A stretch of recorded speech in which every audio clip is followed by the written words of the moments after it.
Janela Freya. Mostly, before, Freya ang tawag namin sa kanya. Before na Freya kasi yung tawag sa kanya, parang siyang laging nagkakasakit. So, change namin yung nickname niya to Janela na lang. Hindi na siya madalas magkasakit, malambing na bata, pagmahal kay mami, minsan kay daddy. Pero mas favorite niya si mami. Happiest birthday, Janela. You're so pretty. My only wish for you is you to have a good health. Bawasan mo na yung pagiging naughty mo sa mami mo. Sana ma-enjoy mo yung pinrepare nila mami mo for you today. Yun lang, love na love ka ni tita. And always remember that tita is always here for you.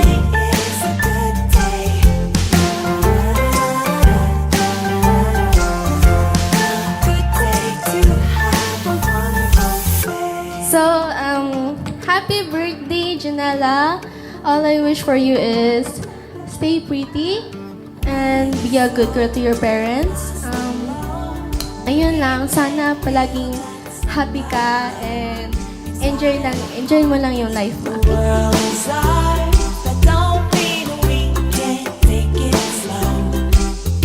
Janela, happy birthday.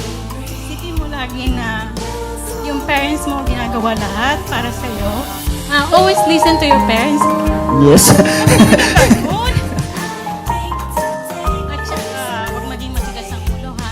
Tapos, huwag ka laging magtatampo kung minsan pinagkukumpara ka sa kapatid mo kasi I want you to learn and grow up like a very kind lady. I love you and Tita Lola is always here for you.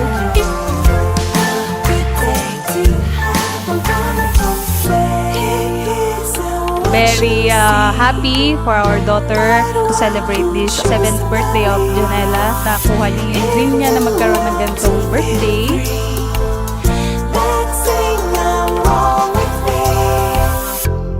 Kasi hindi namin siya talaga nabigyan ng bonggang first birthday. So, it's our time to redeem ourselves.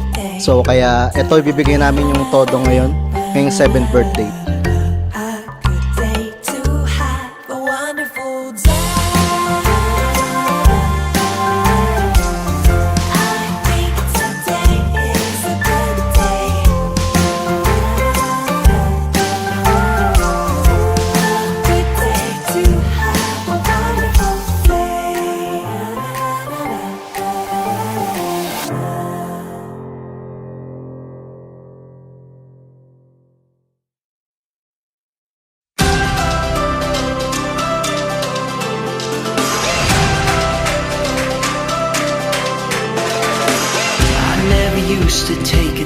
Ang wish ko kay Janela is maging mabuting bata, maging mapagmahal sa kapatid niya dahil silang dalawa lang in the future ang magtutulungan. So, ayun, I work hard na ibigay lahat ng pangangailangan nila, gusto nila, yung mga pinapangarap nila sa buhay na maging doktor. So far, sana magtuloy-tuloy yung blessings na ibinibigay ni Lord sa amin para masustain namin yung para sa future nilang dalawa.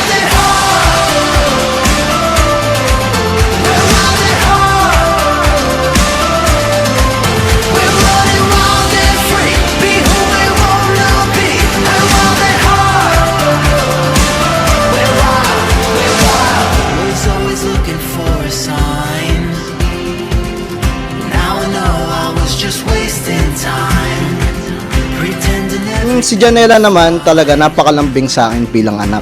Yun ang kinagandahan kay Janela. Napakabait niya ring bata, sa totoo lang. Medyo may kakulitan lang. Napaka-artistic. Actually naman niya sa lolo niya nakikita ako na mayroon siyang picture sa mga ganong bagay. Natutuwa kami na ibigay yung birthday na to sa kanya kasi deserve niya yung mga bagay na actually masigit pa dito.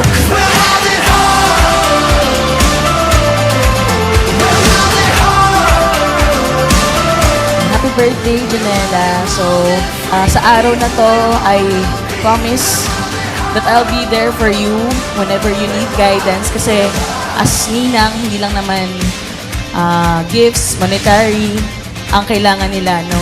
So, kailangan po nila ng gabay. To find what you're missing, yeah, just start living. Let's make a new beginning. happy birthday. Bigyan ka na. Sana pag-lahat ng mga pangarap mo, butihin mo pag-aaral mo, lahat sinisikap ng mami at daddy mo para mapagandang kinabukasan ninyo. Happy birthday, Janela! Mommy and Daddy love you! Sana maging mabuting bata ka lang. Tulad mo, huwag ka magbabago. Sana yung gusto mo, balang araw yung dream mo at hindi ka namin pababayaan. At yung mama mo, alam ko naman, hindi ka din yung pababayaan. Maging mapagmahal ka sa mga magulang mo.